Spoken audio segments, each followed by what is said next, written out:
Assalamualaikum warahmatullahi wabarakatuh.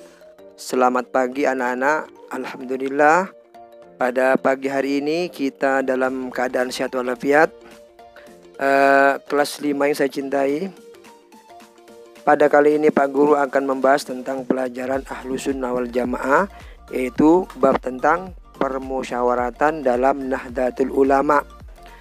Sebelum pelajaran dimulai, mari kita baca doa dulu. Semoga ilmu yang akan kita pelajari menjadi ilmu yang bermanfaat dan barokah. Ala hadhihi niyya wa ala mana wa salatu salih al-Fatihah. A'udzubillahi minasyaitonirrajim. Bismillahirrahmanirrahim. Alhamdulillahirabbil alamin arrahmanir rahim maliki yaumiddin. Iyyaka na'budu wa iyyaka nasta'in. Ihdinas siratal mustaqim. Siratal ladzina an'amta 'alaihim ghairil maghdubi 'alaihim waladdallin. Amin. Baiklah anak-anak kelas 5 yang saya cintai, dengarkan dengan baik. Pak Guru akan membahas tentang aswaja, yaitu permusyawaratan dalam Nahdlatul Ulama. Dalam Al-Quran surat Asy-Syura ayat 38, Allah subhanahu wa ta'ala berfirman, A'udzubillahi minasyaitonirrajim. Bismillahirrahmanirrahim. Wa amruhum syura bainahum. Artinya, dan urusan mereka diputuskan secara musyawarah di antara mereka. Menurut ayat ini, umat Islam diperintahkan bermusyawarah dalam memecahkan persoalan-persoalan yang mereka hadapi. Musyawarah merupakan salah satu asas dalam kehidupan bermasyarakat untuk menampung pendapat yang berbeda dari berbagai kalangan. Selain itu, musyawarah berfungsi menghimpun pendapat yang lebih baik dan benar, persatuan, serta mencari jalan keluar bagi permasalahan kehidupan bersama secara mufakat. Begitu pentingnya arti permusyawaratan dalam kehidupan bermasyarakat, maka setiap organisasi pasti memiliki bentuk-bentuk permusyawaratan. Permusyawaratan tingkat nasional. Permusyawaratan tingkat nasional terdiri dari muktamar luar biasa, konferensi besar, musyawarah nasional alim ulama, dan koordinasi nasional. 1. Muktamar. Muktamar adalah permusyawaratan tertinggi di dalam organisasi Nahdlatul Ulama. Muktamar diselenggarakan oleh pengurus besar sekali dalam 5 tahun. Muktamar dihadiri dan diikuti oleh utusan pengurus wilayah dan pengurus cabang seluruh Indonesia, serta pengurus cabang istimewa di luar negeri. Di dalam muktamar dibicarakan pertanggungjawaban pengurus besar, anggaran dasar dan anggaran rumah tangga Nahdlatul Ulama, dan pokok-pokok program serta kebijakan Nahdlatul Ulama yang berlaku secara nasional. Di dalam muktamar juga diadakan pemilihan pengurus besar yang baru. Macam-macam muktamar itu juga ada, yaitu muktamar luar biasa, terus konferensi besar, musyawarah nasional alim ulama, rapat koordinasi nasional. Masing-masing yaitu muktamar luar biasa. Muktamar luar biasa diselenggarakan untuk menyelesaikan masalah-masalah nasional atau mengenai Jam'iyah Nahdlatul Ulama yang tidak dapat diselesaikan dalam permusyawaratan lain. Aturan pelaksanaan muktamar luar biasa sama dengan pelaksanaan muktamar. Konferensi besar. Konferensi besar merupakan permusyawaratan tertinggi setelah muktamar dan pelaksananya adalah pengurus besar Tampidiyah. Berbeda dengan muktamar, konferensi besar hanya dihadiri oleh anggota pengurus besar pleno dan pengurus wilayah Nahdlatul Ulama.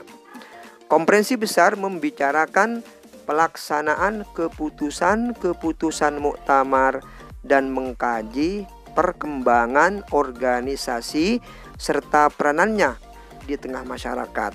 Karena itu, konferensi besar tidak dapat mengubah hasil-hasil muktamar. Ada juga musyawarah nasional alim ulama. Apa itu musyawarah nasional alim ulama? Yaitu musyawarah nasional alim ulama diselenggarakan oleh pengurus besar Suriah untuk membicarakan masalah-masalah keagamaan. Permusyawaratan ini diikuti oleh pengurus Suriah PBNU dan PWNU, juga para alim ulama pengasuh pondok pesantren, cendekiawan atau orang yang pintar, dan tenaga ahli baik dari dalam maupun dari luar pengurus Nahdlatul Ulama. Ada juga rapat koordinasi nasional. Apa itu rapat koordinasi nasional? Yaitu rapat koordinasi nasional diselenggarakan untuk mengkoordinir suatu masalah atau kewajiban organisasi yang sifatnya mendesak. Rapat ini dihadiri oleh pengurus besar dan pengurus wilayah Nahdlatul Ulama. Anak-anak, ada juga permusyawaratan tingkat daerah. Permusyawaratan tingkat daerah dilaksanakan di tingkat pengurus wilayah, pengurus cabang, pengurus MWC, dan pengurus ranting NU. Bentuknya berupa konferensi dan musyawarah kerja. Konferensi wilayah diselenggarakan oleh pengurus wilayah dan dihadiri oleh seluruh pengurus cabang di daerah, yaitu dari provinsi dan juga kabupaten. Konferensi cabang diselenggarakan oleh pengurus cabang dan dihadiri oleh pengurus majelis wakil cabang dan ranting di daerahnya, yaitu kabupaten, kecamatan, dan desa. Konferensi majelis wakil cabang atau tingkat kecamatan diselenggarakan oleh pengurus majelis wakil cabang dan dihadiri oleh pengurus ranting di daerahnya, yaitu permusyawaratan tingkat kecamatan dan desa. Konferensi diselenggarakan setiap 5 tahun sekali untuk menilai pertanggungjawaban pengurus, membicarakan masalah-masalah pokok organisasi di daerahnya, serta menyelenggarakan pemilihan pengurus baru. Sedangkan permusyawaratan tertinggi di tingkat ranting disebut dengan musyawarah anggota. Musyawarah anggota diselenggarakan oleh pengurus ranting setiap 5 tahun sekali dan dihadiri oleh seluruh anggota NU di rantingnya atau di desanya.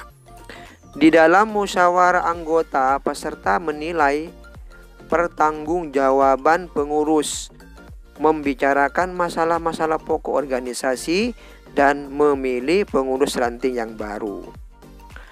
Musyawarah kerja untuk tingkat daerah diselenggarakan sedikitnya sekali dalam satu masa jabatan kepengurusan. Permusyawaratan ini membicarakan keputusan-keputusan tertinggi atau disebut konferensi di tingkatannya masing-masing dan membahas masalah-masalah keagamaan dan organisasi. Di dalam permusyawaratan ini tidak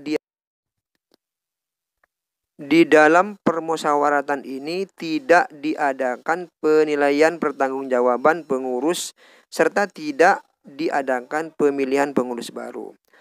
Anak-anak kelas 5 yang saya cintai, begitulah